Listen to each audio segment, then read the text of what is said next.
जी अंतर्जातीय महिला दिवस उपलक्षे समस्त मो तरफ बहुत बहुत शुभेच्छा अभिनंदन एवं आज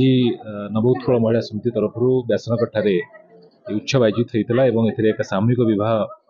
उत्सव होता है अनेक नारी मान जो विभिन्न क्षेत्र में निजर पारदर्शिता लाभ कर उत्साहित कराइला सम्मानित कराइला ये मो आयोजक मान को धन्यवाद जनाऊँ अवसर में निश्चित भाव में कहबी जे समस्त कर्तव्य नारी मान उचित सम्मान दबा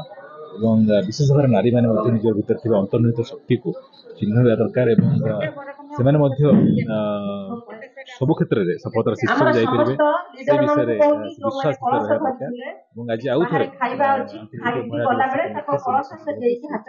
अंतर्जातीय महिला दिवस आम आज को 21 वर्ष है पालन कर 20 वर्ष पूर्ति थिला सब वर्ष करूँ ए वर्ष करूँ आम केवल 12 मासरे 12टा कार्यक्रम करूँ कि महिला दिवस आम गण बह करूँ जोटा कि गरीब पुओ झील मानकर बाहाघर करूँ आज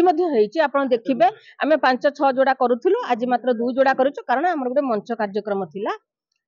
से कार्यक्रम सफल होमर जे विधायक गोरेईर आकाश दास नायक महोदय आम पाखे उपस्थित रही सुंदर वक्तव्य आमको उत्साहित कर अवहेलित नाला कि आज भी ना नारी जदि अवहेलित होउची से निजे से बहु मात्रा दायी कारण से निजे से आत्मसंयमता रक्षा करें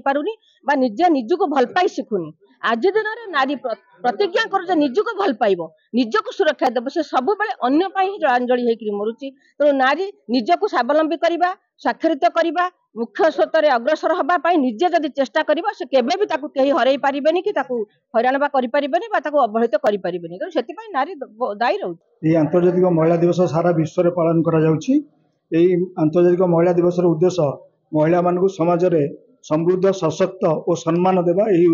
दिवस उद्देश्य तेणुक यही उपलक्षे जो महिला समिति आज जाजपुर रोड व्यासनगर ठारे आंतर्जातिक महिला दिवस पालन करिछि एवं माननीय विधायक हाथ में विभिन्न क्षेत्र में भल उल्लेखनीय अवदान थिबा लोक मानक पुरस्कृत करछि तेणुक से महिला समिति की धन्यवाद जनाऊँगी एवं से महिला समिति उत्तरोत्तर कामना करुछि आ महिला माने निश्चित सुरक्षित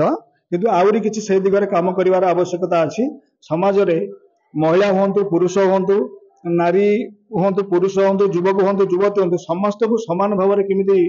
देखा जाई परिबो आगु समस्त जमिति समाज रे